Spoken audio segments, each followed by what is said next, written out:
चाहिए। और जीवन एक अखंड पर्व है, साधारण त्योहार नहीं है। लेकिन यह भी अटल सत्य है, जीवन एक अखंड पर्व है, साधारण त्योहार नहीं है। और लेकिन यह भी अटल सत्य है कि मरने से डरने वाले को जीने का अधिकार नहीं है, जीने का अधिकार नहीं है। और कहते हैं मनुष्य जमाना उड़ान देखता है, जमाना उड़ान देखता है, धरती पे बैठ के तू क्या आसमान देखता है। और कहूंगा कि मंजिल उन्हीं को मिलती है जिनके सपनों में जान होती है। पंख से कुछ नहीं होता, हौसलों से उड़ान होती है, हौसलों से उड़ान होती है। और लास्ट पंक्ति कहूंगा, लास्ट पंक्ति कहूंगा, जानता था, कौन जानता था कि गुजरात की गलियों में घूम घूम कर चाय बेचने वाला, चूंकि अभी भाजपा में शामिल हो गए हैं तो शीर्ष नेतृत्व नरेंद्र मोदी जी हैं, उनके विषय में भी दो शब्द कहूंगा कि कौन जानता था कि गुजरात की गलियों में घूम घूम के चाय बेचने वाला एक दिन इस देश का प्रधान होगा।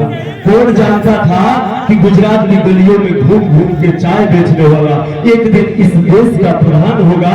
वो यदि जीवन में जज्बा और जुनून तो तकदीर भी एक दिन आप सबका गुलाम होगा, हम सबका गुलाम होगा। और आखिरी पंक्ति कहूंगा कि हो गई है पीर पर्वत से पिघलनी चाहिए, मनीष भाई कह रहे हैं और इन्हीं के लिए मैं कह रहा हूं अपने शब्दों में।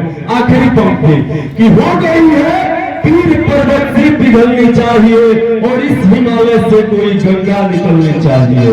हो गई है पीर पर्वत से पिघलनी चाहिए, इस हिमालय से कोई गंगा निकलनी चाहिए। और सिर्फ हंगामा खड़ा करना मेरा मकसद नहीं, मनीष भाई कहते हैं कि सिर्फ हंगामा खड़ा करना मेरा मकसद नहीं। ये कहते हैं कि मैं ये नहीं चाहता कि मेरे जाने के बाद लोग कहे कि मनीष कश्यप आया और बहुत बड़ा हंगामा खड़ा करके चला गया। इसलिए कहते हैं कि सिर्फ हंगामा खड़ा करना मेरा मकसद नहीं, मेरी कोशिश है कि इस चंपारण का, इस बिहार का जो भविष्य है वह बदलना चाहिए। मेरी कोशिश है कि यहाँ के मजदूरों को उनका अधिकार मिलना चाहिए। मेरी कोशिश है कि महिलाओं को सम्मान मिलना चाहिए। मेरी कोशिश है कि युवाओं को उनका अधिकार मिलना चाहिए। मेरी कोशिश है कि इस बिहार के गरीबों को उनका उचित अधिकार मिलने चाहिए। और मेरी कोशिश है कि इस चंपारण का पूरे देश में नाम होना चाहिए। और मेरे सीने में ना सही, तेरे सीने में सही हो कहीं भी आग, लेकिन आग जलनी चाहिए, ये आग जलनी चाहिए। मनीष भाई आप चनपटिया विधानसभा के हैं, लेकिन आपको शुरू से लौरिया विधानसभा के युवाओं के द्वारा काफी प्रेम दिया गया है।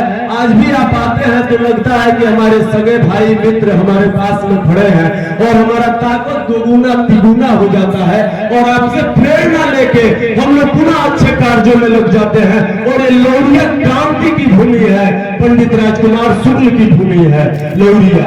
इसलिए इस क्रांति की भूमि पे एक क्रांतिकारी का हम पूरे लौरिया वासियों की तरफ से हार्दिक अभिनंदन और स्वागत के साथ साथ आपको आमंत्रित कर रहा हूं कि आप दो शब्द अपने उसी अंदाज में, जब तक तोड़ेंगे नहीं तब तक छोड़ेंगे नहीं, उसी अंदाज में दो चार बार संबोधित करें। बहुत बहुत धन्यवाद। एक बार चाहूंगा सभी लोग हम धन्यवाद देवे के चाहता नहीं, और राजू भैया के हम धन्यवाद देवे के चाहता नहीं कि इतना बढ़िया होली मिलन समारोह यहाँ लगिन के करौली लगी। हमरा लगे सब कोई के लिस्ट नहीं थे, नाम नहीं थे हमरा लगे, तो वही सब दुई आदमी के नाम रखा था। नहीं लिस्ट रही तो सब लोग के नाम रखते। बाकी यहाँ जितना भी कलाकार आयल बानी लगी, जितना कलाकार जे के मनोरंजन करने लगी, वहां लगी के भी तहे दिल से धन्यवाद। और हमरा के इतना बढ़िया मंच देनी भैया, राजू भैया रहुआ या अमरूद भैया रहुआ, रौनी के तहे दिल से धन्यवाद। और होली के ढेर सारी शुभकामनाएं और बधाई। और साथ ही साथ सौरभ भाई का हम स्पेशल थैंक्स करेंगे चाहता नहीं कि वो बात बताइए जो शायद जो बटे उतना अच्छा ढंग से हम भी ना बता सकत रही। बस जाते जाते एक बात कहें, जीवन में आगे बढ़े के बाद केहू से जरम लगे मत, केहू से जरम लगे मत, ओकर तरक्की में जो बटे साथ देवे। जय हिंद। मनी जम के अब 12 बजे से लेकर 2 बजे तक छुट्टी ना रही, एकदम पूरा पूरा दिन मनाते होली, लेकिन ये बात का भी ख्याल रखब कि केहू मुसलमान भाई के रोजा ना टूटो और केहू मुसलमान भाई पे बेवजह रंग ना पड़ो। लेकिन दरभंगा के जौन